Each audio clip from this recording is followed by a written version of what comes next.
Seja muito bem-vindo à nossa segunda aula do mini curso Descomplicando a Cozinha.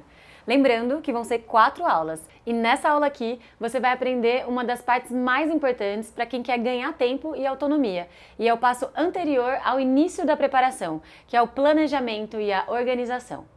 Nessa aula, a gente vai falar sobre como organizar a sua bancada de trabalho, como realizar um plano de ataque, como reaproveitar ingredientes e ainda por cima como fazer substituições. Dessa forma, estamos um pouquinho mais perto do nosso objetivo de ter liberdade de não precisar mais de receitas e de conseguir criar ou reproduzir qualquer prato. E eu queria te dar os parabéns por continuar esse mini curso e por dar esse passinho a mais no seu aprendizado. Eu sou Elisa Fernandes, sou cozinheira profissional, fui vencedora do primeiro MasterChef Brasil e eu me comprometo a te ensinar como ter autonomia na cozinha para não perder tempo e ainda ser capaz de criar pratos que encantam.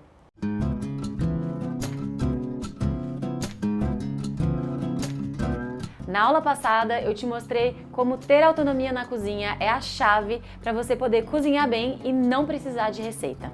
Eu mostrei onde normalmente os iniciantes erram e como eles podem corrigir. Expliquei a importância de dominar as técnicas que te permitem cozinhar melhor e mais rápido, sem perder tempo memorizando receitas engessadas. Eu te mostrei como usar a sua própria memória para criar as próprias receitas e aumentar o seu repertório. Seguindo uma determinada ordem de conteúdos, você vai ser capaz de praticar com eficiência e cozinhar cada vez melhor. Se você não assistiu a primeira aula, pausa esse vídeo e vai lá assistir. O link está em algum lugar dessa página, porque as aulas são na sequência e você vai precisar seguir a ordem para evitar de ficar perdido. Algumas vezes eu acabo retomando conteúdos que eu já expliquei em outras aulas, então é importante assistir tudo. E o que eu mostro aqui são os mesmos passos que os meus alunos seguem e com certeza gera muito valor para eles, como vocês podem ver nos depoimentos que eu deixei aqui nessa página. E eu queria aproveitar para agradecer a todos os comentários que a gente recebeu até agora. Meu muito obrigada e parabéns para vocês que se engajaram e deixaram as dúvidas, porque muitas dessas dúvidas ainda vão ser respondidas nas próximas aulas. E sobre quem perguntou do meu curso online pago, se der tempo eu vou falar um pouquinho dele aqui, mas eu peço a paciência de vocês. Assim como na primeira aula, vamos aos 4 avisos. Primeiro, assim como qualquer aprendizado, eu preciso antes te passar uma base sólida, e ela é teórica. Então, antes da gente ir para a cozinha, eu preciso te explicar algumas coisas. Mas a gente também vai ter sim muita coisa prática, fica tranquilo. O segundo aviso é para você entrar no modo aula. Desliga o celular, põe no silencioso, avisa para sua família te deixar tranquilo e pega um caderninho, porque se tiver alguma dúvida, você já vai anotar para deixar depois nos comentários e a gente tem essa interação. O terceiro aviso é que antes de você melhorar, vai provavelmente ficar pior. E eu digo isso porque aprender é sair da zona de conforto e no começo não é fácil. Mas pode ficar tranquilo, você vai ver, no começo é difícil e depois você vai superar e ficar muito melhor. E por último, preciso reiterar aquela frase de que a frequência vem antes da excelência. Primeiro você cria uma rotina de aprendizado, pratica e no fim é sempre você com você mesmo. A maior objeção daqueles que não sabem cozinhar é que preparar uma refeição leva tempo. E eu gostaria de lembrar que, para a gente cozinhar e ter excelência, é preciso sim de prática, o que leva um certo tempo. Mas eu sou a prova viva de que a organização pode te fazer ganhar muito tempo e que também é a sua melhor aliada para a construção de sabores mais complexos. Eu não sou, na verdade, a pessoa mais organizada da vida e por isso eu desenvolvi o hábito de me impor determinadas condições que me forçam a me planejar minha vida cotidiana. E isso se aplica demais na cozinha, porque se eu tiver que resumir numa frase, tudo isso que eu tô te falando seria: é preciso pensar antes de agir. Tão importante quanto ler uma receita é compreender a ordem cronológica que você deve seguir para desenvolver bem essa receita. Então nessa aula eu vou te propor algumas astúcias que vão te ajudar a transformar a sua forma de cozinhar hoje, fazendo você ganhar mais tempo sem deixar você tão preso à leitura da receita. Vou explicar melhor. Em primeiro lugar, você vai ler a receita e fazer um plano de ataque. O plano de ataque é um termo usado na cozinha para descrever a forma e a ordem como você vai desempenhar o passo a passo da receita, o modo de preparo. Então, mais do que apenas seguir o modo de preparo da receita, é importante a gente ler e entender, e então destacar os passos que devem ser feitos em primeiro lugar e assim organizar cronologicamente como é que a gente vai desempenhar aquela receita. Isso vai te ajudar a não precisar mais decorar a receita e sim entender a necessidade de pré-aquecer o forno quando você estiver branqueando os ovos para o preparo de um bolo, por exemplo. A outra vantagem é que assim a gente pode ganhar tempo, porque quando a gente planeja nossas ações de forma a se adiantar com alguns preparos, enquanto outros que levam mais tempo estão cozinhando, a gente simplesmente ganha tempo e muito mais habilidade na cozinha. Vou tentar ser mais clara. Se você vai fazer um purê de batatas que vai acompanhar um frango, por exemplo, talvez seja fundamental você começar por cozinhar as batatas enquanto você toma o seu tempo para desossar o frango, e não o inverso. Ou seja, saber que essa batata vai demorar pelo menos uns 40 minutos para assar ou cozinhar na água e que durante esse tempo você não precisa ficar esperando isso acontecer, mas sim adiantar outras etapas da receita, essa é justamente uma ação planejada de quem fez um plano de ataque eficaz. Deu para entender? Então o primeiro passo é se organizar com um plano de ataque que vai definir a ordem das suas ações na hora de cozinhar. Antes de sair colocando a mão na massa e de fato cozinhar, então é importante parar e pensar. Leia a receita atentamente até o fim, porque é fundamental destacar quais atividades e utensílios vão ser utilizados. E aí então você traça seu plano de ataque certeiro para que não falte nada quando você estiver de fato com a mão na massa. Então, por fim, o plano de ataque também serve para que a gente possa fazer uma checklist da receita, ou seja, averiguar se nada foi esquecido. Olha, eu vou te contar como é que eu fazia, por exemplo, na época que eu participei do MasterChef. Como, de um modo geral, eu precisava de alguns ingredientes que eu sempre usava em todas as receitas, tipo cebola, alho, algumas ervas frescas, quando eu tinha aqueles 5 minutos ou 2 minutos para ir no supermercado, eu tirava 1 minuto para pegar esses ingredientes que eu já sabia que eu precisava, e durante esse tempo que eu estava ali fazendo uma coisa meio automática, que era buscar a cebola, eu tirava para pensar qual receita eu ia fazer. E durante esse 1 minuto eu me assegurava que eu poderia me organizar bem para durante os outros 4 minutos poder buscar certeiramente o que eu precisava, em vez de ficar correndo de um lado para o outro sem nem saber o que eu precisava.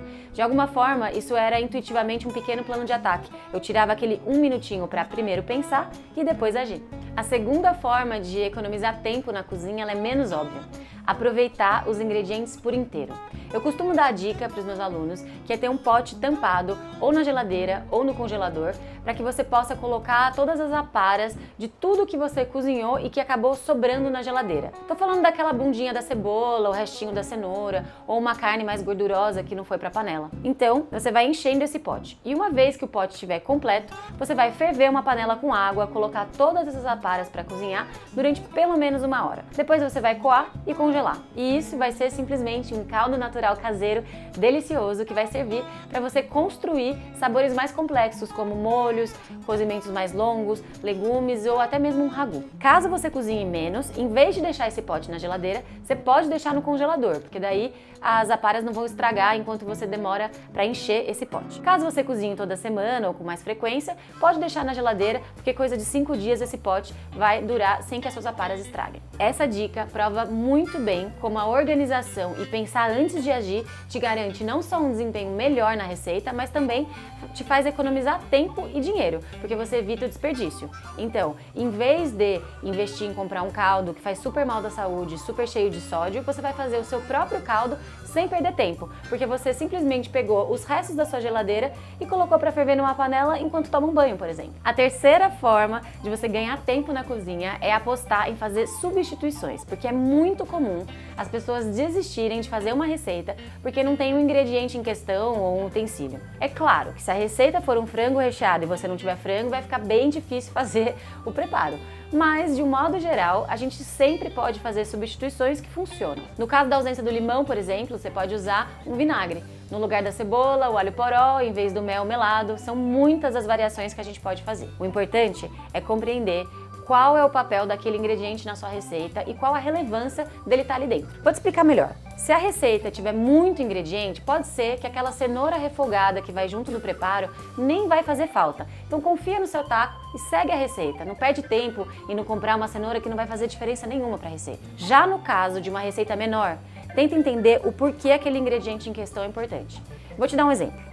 Qual o papel do limão numa vinagrete? É a acidez. Então, procure outro ingrediente ácido para substituir o limão, já que não tem limão na sua casa. Isso também vale para todos os outros elementos de sabor, o doce, salgado, azedo, amargo e umami.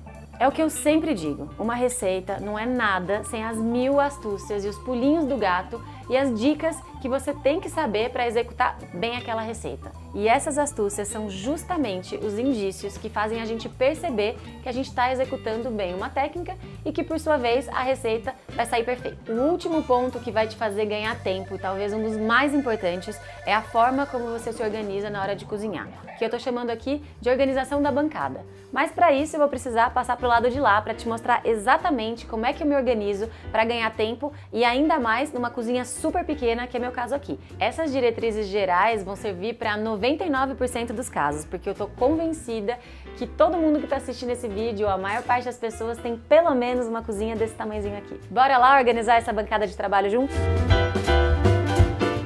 Agora eu vou te mostrar como é que eu organizo a minha bancada de trabalho para ganhar muito tempo na hora de cozinhar qualquer coisa. Essa organização vai servir para quase toda a cozinha, porque como vocês podem ver, a minha cozinha é super pequena. Então, vem comigo que eu vou mostrar. O primeiro passo é colocar a tábua, e para a gente poder ter mais estabilidade, eu vou colocar uma toalhinha bem molhadinha para a gente poder apoiar a tábua em cima e ela não mexer. Você pode também colocar um papel toalha bem encharcado, isso vai garantir que essa tábua não mexa e a hora que você fizer os cortes vai ser muito mais seguro. Em seguida, a gente vai colocar um pote com água morna e algumas colheres. Esse kit vai servir para quando você estiver preparando qualquer coisa que leve, por exemplo, creme, e de repente você quiser mexer um outro preparo, essa água aqui vai enxaguar todas as sujeirinhas que ficam na sua colher para você não correr o risco de passar creme para uma mistura que não leva creme, por exemplo. Se essa água ficar suja durante o processo de cozinhar, é importante trocar ela. Mas isso aqui vai te fazer ganhar muito tempo, porque em vez de ficar enxaguando ou procurando uma nova colher toda vez, já vai estar com tudo à mão. Depois, a gente vai colocar um recipiente para fazer de lixo. Nesse lixo aqui, a gente vai colocar apenas as aparas que não vão para a receita. Ou seja, resto de comida, aquela bundinha da cebola, mas evita de colocar as embalagens aqui. E, sobretudo, um lixo sem tampa, que é pra gente poder descartar diretamente sem ter que ficar manuseando ainda por cima uma tampa aqui, tá bom? Depois eu sou bem caprichosa com a minha faca. Eu gosto de colocar ela sobre um paninho, porque assim eu evito de colocar a minha lâmina diretamente na bancada e de repente correr o risco de danificar essa faca. O próximo passo é colocar os temperos que você mais usa pra ficar logo à sua mão.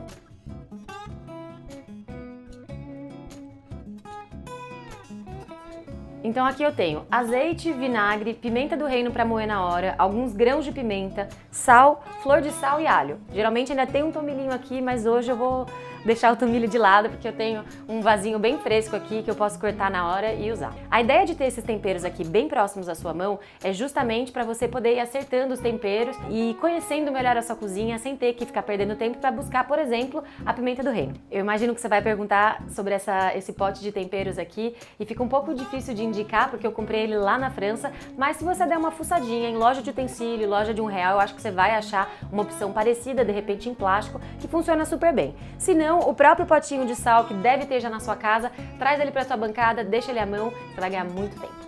Uma vez organizada a sua bancada dessa forma, agora eu vou te mostrar qual que é o fluxo de trabalho na cozinha que vai tornar tudo muito mais dinâmico. Então você tem que ter em mente que na cozinha tudo deve começar na sua esquerda, em seguida você trabalha ao centro e finaliza à direita. Vou mostrar melhor. Eu tenho aqui um pepino, então eu vou começar a trabalhar esse pepino. Então o que eu faço?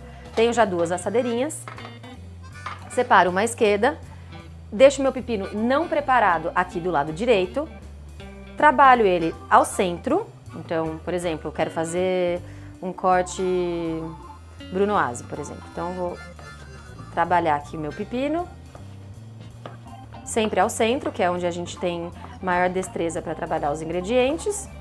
E uma vez que esse ingrediente já está finalizado, a gente pode colocar ele na nossa direita. Então, para você ter em mente como ganhar tempo, se aqui eu tivesse 4, 5 pepinos, o que eu faria? Eu pegaria todos esses pepinos, deixaria na minha esquerda, começaria trabalhando um a um aqui no centro na minha tábua e em seguida colocaria esses pepinos na minha direita. É importante na cozinha, sempre que você tem uma atividade para fazer ela até o fim. Então vai descascar legumes, já descasca todos os legumes. E aí assim você já se livra de todas as cascas e pode partir para a próxima atividade. Em vez de cortar um pepino aqui, daqui a pouco cortar uma cebola aqui, depois procurar a cenoura que vai na receita, sempre que você tiver atividades parecidas para fazer, como descascar ou cortar legumes, é bom você já fazer tudo de uma vez. Bom, agora eu vou mostrar para vocês então qual que é a serventia desse lixo. Em vez da gente abrir um lixo aqui e ter o risco de contaminar com a sujeira, a gente usa diretamente o nosso lixo para, por exemplo, descascar o nosso pepino. Então eu já vou descascando aqui diretamente, sem fazer com que as minhas cascas entrem em contato com a minha tábua. Descasquei meu pepino, sigo com a mesma lógica. Se eu vou cortar esse pepino, ele não vai para a direita, ele volta para a esquerda.